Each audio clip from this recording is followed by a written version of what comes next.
Hello दोस्तों, मैं हूं आपकी अपनी नेहा शर्मा। आज मैं आपके सामने फिर से हाजिर हूं एक नया टॉपिक लेके, नई क्लास का और नया चैप्टर लेके। आज हम क्लास 6 की हिस्ट्री का चैप्टर 2 करेंगे। चैप्टर 1 हम कर चुके हैं, सरस्वती रिवर के बारे में हम लोग जान चुके हैं। आज हम द वैदिक पीरियड के बारे में जानेंगे। हम हर एक चैप्टर को टॉपिक वाइज डिवाइड करके उसको पढ़ेंगे ताकि ज़्यादा बर्डन ना हो के थोड़ा थोड़ा करके हम पूरा चैप्टर क्लियर कर जाएं। इसीलिए मैं वीडियो को ज़्यादा लेंथी और ज़्यादा लंबा भी नहीं कर रही हूँ। तो चलिए स्टार्ट करते हैं आज के हमारे चैप्टर 2 क्लास 6 के द वैदिक पीरियड से। The Vedic period, Vedas are the main source of information about this period, so it called the Vedic period. हम इसको वैदिक काल इसलिए कहते हैं क्योंकि वेद ही सबसे महत्वपूर्ण साधन था इस समय की जानकारी के लिए। उसके बाद जो हमारा वैदिक काल है, वैदिक पीरियड है, उसको हमने 2 भागों में डिवाइड किया है। एक है ऋग्वेद और एक है लेटर ऋग्वेद। यानी कि एक तो ऋग्वेद का काल है जब ऋग्वेद से हमने चीजें सीखी, और दूसरा है उत्तर वैदिक काल, मतलब कि जब ऋग्वेद काल के बाद का काल। आगे देखिए, Rigveda. Rigveda is the oldest text in the world. It has 10 mandals and 1028 suktas. Rigveda में 10 मंडल और 1028 सूक्त हैं। ऋग्वेद विश्व का सबसे पुराना लिखा हुआ ग्रंथ है। आगे चलते हैं। It was composed by sage, Gritsamada, Vishwamitra, Vamadeva, Atri, Bharadwaj, Vashishtha, Kanva and Angira on the bank of Saraswati and Drishadvati. Rigveda जो लिखा गया है वो कुछ संतों द्वारा लिखा गया है, कुछ ऋषियों द्वारा लिखा गया है। उन ऋषियों के नाम हैं घृतस्मद, विश्वामित्र, वामदेव, अत्रि, भारद्वाज, वशिष्ठ, कण्व और Angira.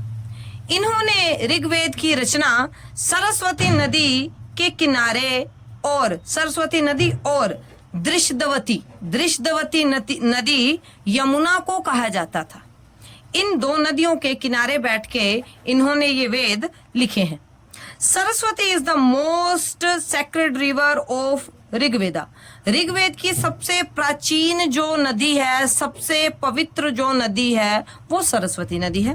Rigveda is generally considered between 6000 BC to 1500 BC।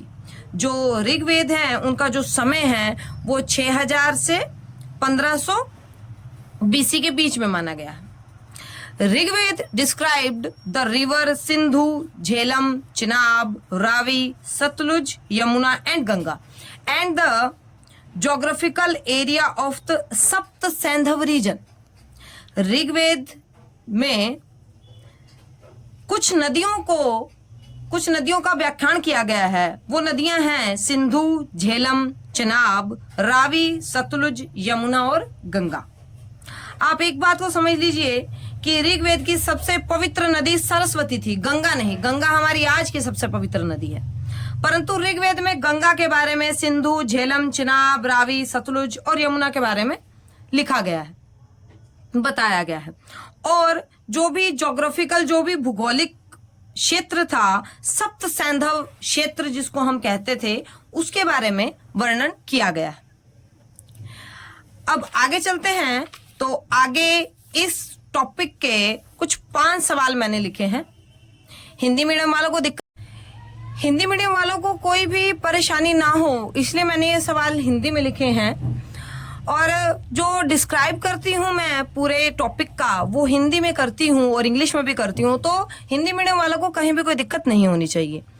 अब चलते हैं अपने सवालों पे। तो आज के जो 5 सवाल हैं वो हैं, सबसे पुराना वेद कौन सा है?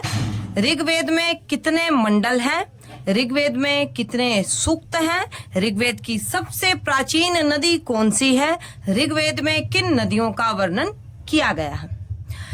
मैं ये उम्मीद करती हूँ आप सभी लोग जो भी ये वीडियो देखें वो इन 5 सवालों के जवाब कमेंट सेक्शन में जरूर दीजिएगा। आज के लिए इतना ही। धन्यवाद।